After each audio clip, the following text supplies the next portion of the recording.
Welcome to this edition of Movers and Shakers in Mississippi. I'm Melvin Crisp. And I'm Blake Jordan. We can't figure out where we're going unless we know where we've been. There is absolutely no script. What you see is what you get. We are storytellers in the South, but I think there's storytellers everywhere. In Mississippi, there's actually an African-American woman who is a district attorney. We're seeing programs adopted and they're working.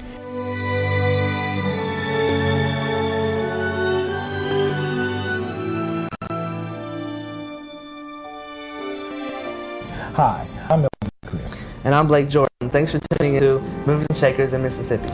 Today we're at the beautiful Capitol Club in downtown Jackson, and we'll be talking to three individuals who made great strides in our great state. District Attorney Faye Peterson, thanks for being here. Tell our viewers what the role of a DA is. District attorneys, or state's attorneys as they're called in other jurisdictions, have the obligation of enforcing the criminal laws in any jurisdiction in which they are chosen. In my office in the state of Mississippi, there are 22 district attorneys, and we only prosecute felonies in our offices. Misdemeanors and other matters are handled by municipal courts or county court prosecutors. But I like to think of a district attorney's office more than that, because we have a lot to do with the impact of criminal justice policy in our community. So I like to take a broader approach to what prosecutors can do. The easiest thing for prosecutors to do is just simply prosecute crimes and go into the courtroom and plead the cases and do that. But we also have an obligation to the community to make sure that it's aware of every right they have in the criminal justice system and try to improve law enforcement and do what we can to help all situations be a little better. So what are your goals as a district attorney? When I became district attorney in 2001, we set out with an agenda to improve some things. When I first became DA, there were individuals who had been in detention center 4 and 5 years. Some of them, their cases had been indicted, some had not. Some had trials pending, some did not. And we spent the first 2 years of my administration trying to resolve those cases. I know that prosecutors are obligated to see that justice is done, that those cases are resolved, that even individuals charged with a crime want some closure to that, and victims want it especially as well too. We accomplished that goal. Then the next thing we said was, once we had cleared what we considered the backlog on cases, was then to make the administration of justice in Hinds County more effective. So about a year ago, we started a project with the assistance of the judges and our criminal court facilitators to start fast-tracking cases. And in order to do so, we needed a lot of cooperation from a lot of people. I was able to get the City of Jackson and the Hinds County Board of Supervisors to agree to fund my criminal court facilitator. And he can tell you everything about anybody in the jail who has a felony charge pending. From there, we were able to get the Supreme Court to provide us with a Fifth Circuit judge who once a week is down to the detention center to hear cases, to hear pleas, to hear revocations, to do all of those matters to keep individuals moving. Now, the success behind that is that now our facility can house misdemeanors, which was a thing we were not doing up until 3 years ago.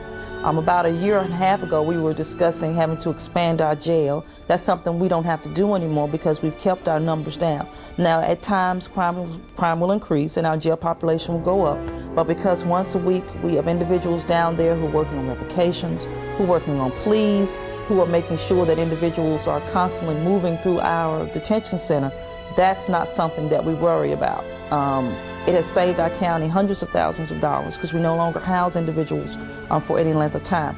Now, of course, serious offenders who are going to trial, those who are charged with multiple counts of armed robbery, rape, murder, they're in a category all to themselves and have to be dealt with in a proper manner. But for a lot of cases where we have individuals who are charged with drug offenses, who are charged with auto theft and things like that, we are able to fast track those cases, get those to the criminal justice system so that our lawyers and our judges can focus on the more serious crimes.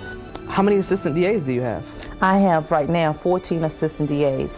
They are charged with prosecuting anything from a drug case to a capital murder crime. There are only 4 circuit judges in Hinds County, and I have the assistants distributed by category and class with each judge. Now, Hinds County, which is where Jackson, Mississippi is the largest jurisdiction in the state of Mississippi. And that's why I'm typically called the Hinds County District Attorney, but I'm actually a state official. Compared to other capital cities, my office is very small in comparison with the crime rate that we have and the types of crimes that we have.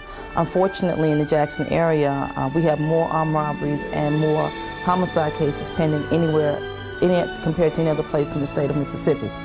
So for what we have to do, my office is very small, but unless we're going to acquire more judges, it's not going to be effective to acquire more assistants in the meantime.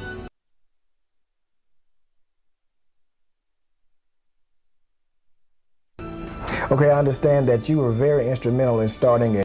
To return just the city of Jackson. Nice building, you know, that worked out of this. I support Christian to thread nights. Economic situation and our spirit System that for so long a state. Our spirit and amazingly, you know, with prayer and a lot of support, everything fell into place the way it was supposed to be. Now, I don't have all the answers to everything, and a lot of mornings when there's a lot of pressure on, because sometimes other people create the pressures for my office. But in the morning when I finish my meditation, usually my mind is at rest and I have an answer. I'm at peace. I think a lot of people are surprised to realize how spiritual I am, and I'm very spiritual, because you cannot do what I do and not have faith in something, because it will eat you alive. When I interview assistants, I tell them, I said, look, you know, there's an awesome amount of power in this office, and that power is so seductive.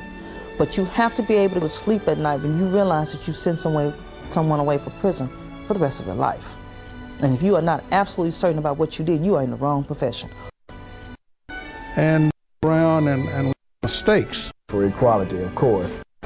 District Attorney Faye Peterson, thank you so much for being with us. Thank you, thank you, thank you.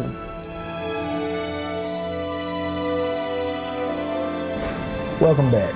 We're talking to the illustrious Governor William Winter. Let me tell you, you're one of the Mississippi pioneers for equality, of course. And I don't think everybody knows just how much, but just a few years ago, the Mississippi Archives and History Building was named in your honor, dedicated in your honor, and now the William Winter Archives and History Building. Tell us a little about that. Well, it's a nice building, and I was highly honored to have it bear my name. I have been president of the Board of Trustees of the Department of Archives and History for a good many years. And it's been a real avocation with me. The history of our region, of our state, of our community has always had a special attraction to me. I have always thought that we can't figure out where we're going unless we know where we've been. Those who don't understand their history are inclined to make some mistakes that if they had learned more about their history, they probably would not have made. So we learned so much from history, and I have found it intriguing to trace the events that have led us to where we are, the progress we've made. We look around and we say, well, we have a lot of problems now, but go back 40 or 50 years, and we will see a lot of situations that will make us appreciate where we are now. So we've come a long way. We still have a long way to go, and that's what history is all about. It is to chart the future based on the lessons of the past. Mississippi has an illustrious history. We made a lot of mistakes. We have a lot we're not proud of, but we have so much that we can be proud of. I'm increasingly optimistic about this state, based on our having put behind us so many of the things that held us back so long. Racial segregation, for example, held us back for so long. Jim Crow held us back. And somebody asked me the other day what I thought the most significant occurrence in my lifetime in Mississippi was, and it was the elimination of Jim Crow, the elimination of segregation, the freeing of people, white and black, from a system that really we could not justify. Right. Now, speaking of racial inequality in Mississippi,